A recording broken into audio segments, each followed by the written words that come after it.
Hey y'all, hey, guess what y'all? I might be in Ireland by the time y'all see this. I'm not even sure. But in this video, what we're going to do is we're going to talk about our October budget, okay? Y'all, I am just leaving the dentist and my mouth is still numb. So I'm doing a little bit of slur action and yeah, all kind of weird things are going on right now. But we're going to push through because I got to make these videos. We gotta make these videos, and now is the time. All right, so let's talk about October, y'all. Y'all know we live for living our lives according to our financial plan, our blueprints. Okay, everybody needs to be on a budget. I don't care how much money you make. I don't care how much money you don't make. Make a financial plan, and I'm telling you, things will be so much better. When I was freestyling it in these streets, I was like, you know what? I make this money, but I really don't have anything to show for it. I don't even know what's going on.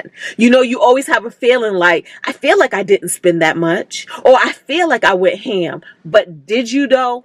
Did you though? The only way to know for sure is to write out a budget and then take a look at what your money is really doing, not what you feel like it's doing, okay? So this, guys, is my plan for the month of October. This is my income after taxes. So this is what I plan to bring home and what I plan to actually hit my accounts after taxes, all right? So for the month of October, I plan to bring home $14,309. And guys, this is actually relying on hoping that I hit my max for, what is it called? Is it SS? It's not social. Is this a Social Security income or FICA? Remember, it used to be called FICA.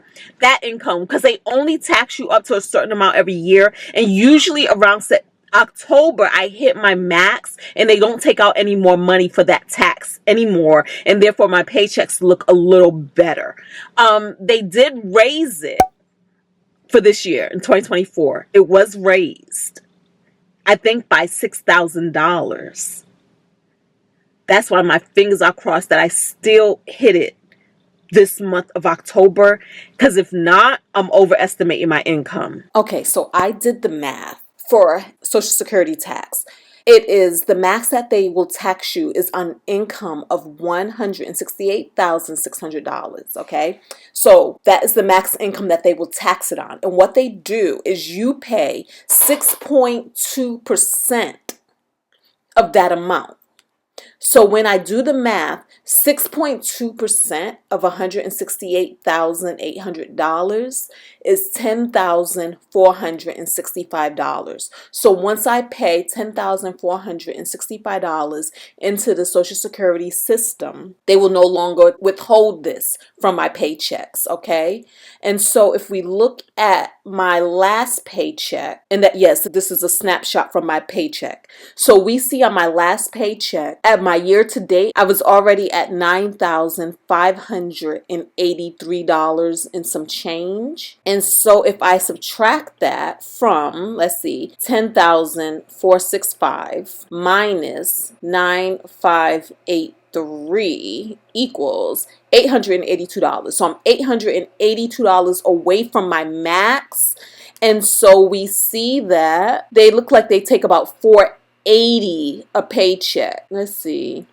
Minus 480 equals 402. So I will reach my max in October and have $80 added back to my paycheck. So November will definitely be a better month. $14,309. From that, this is what I plan on doing with the money. $1,536 will go to my regular mortgage payment, and then $111 will go to my homeowner association. $40 for the gas bill, and this is just based off of what it was last month, and then $198 for the electricity bill, once again based off of last month. I'm really not projecting that the bill should be much higher because we're in that in-between season right now where I really haven't been running the AC, nor have I been running the heat, right? So it would be nice if it would actually be lower. That would be nice. But let's see. On cell phone, this is also another guesstimate because I bought a new phone.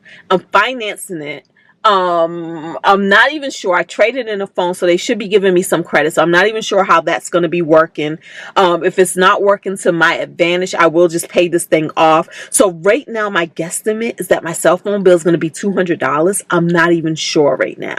So that might be a little higher. I don't think it's lower. So it may be a little higher, but $200 for that. The internet service is $70. Security system on my home, $57. Cleaning, because I have cleaners come in every other week, that should come to $319. And then my lawn guy comes whenever the lawn needs to be cut. What I love about it is I never look out at my lawn and say, this lawn needs to be cut. Like, he just magically keeps the lawn cut. I don't even see him. Insurances for this car, my home, and somebody else's insurance that I pay, $444. Car taxes, because it's time to pay personal property taxes on our vehicles, y'all, if you live in the state of Virginia. So I will be paying $185 in taxes. Tolls for the toll roads, $25 is what I'm going to set aside for that. And then also, I believe, because one of the things I do when I set up my budget is I go back and I review last October's budget to see what was going on. So according to last October, I paid Amazon Prime for $139.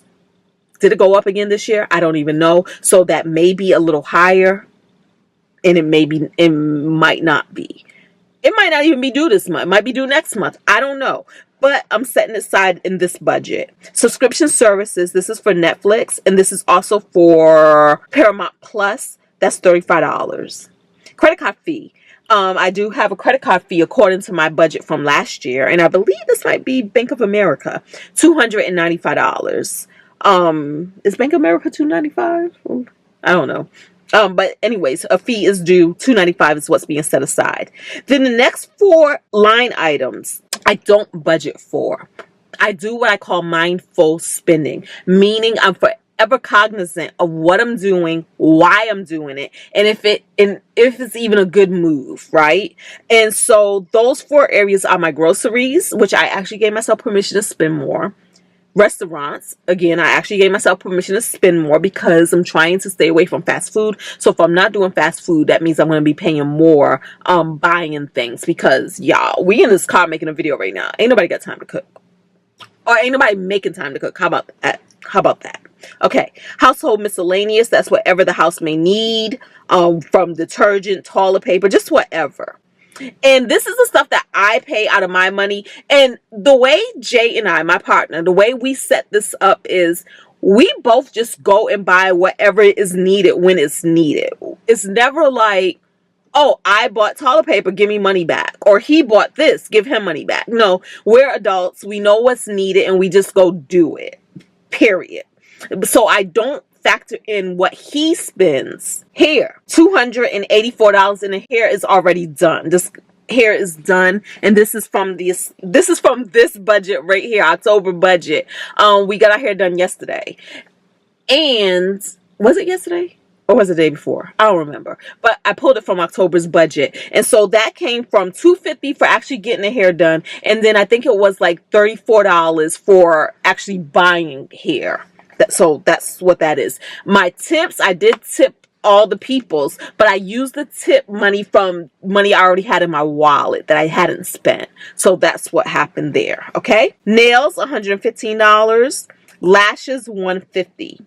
Ireland, we're going to Ireland, y'all. And I'm setting aside $1,000 for spending money. I seriously, highly doubt that I'm going to spend $1,000 in Ireland. I'm only there for a week. But I love going on vacations feeling more abundant than feeling like, you know, I got to be super, super, super mindful. I just want to, I don't know, I just give myself more money these days to play with when I'm on vacation. Okay, so now let's talk about our future selves. Investing.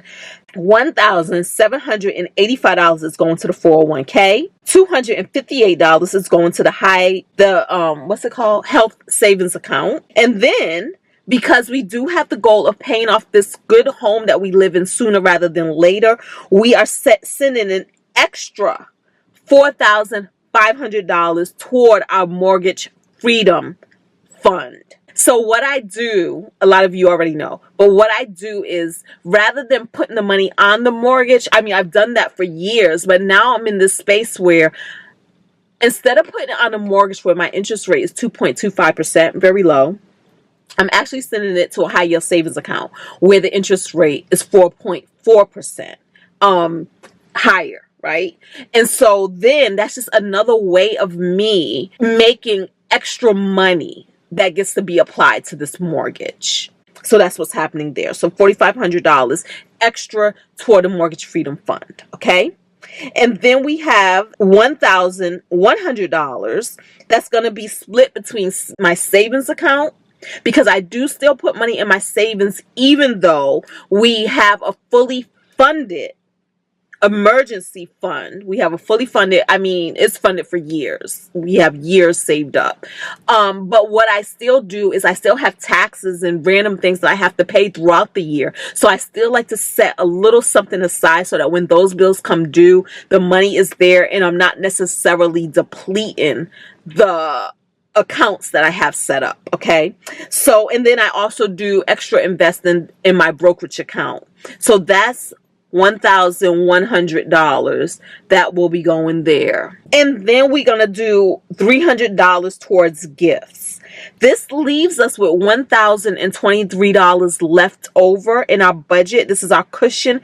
But from that cushion, that's where we will buy our groceries, go out to eat, do household miscellaneous, fun miscellaneous, and whatever else may pop up, whatever unexpected thing may pop up.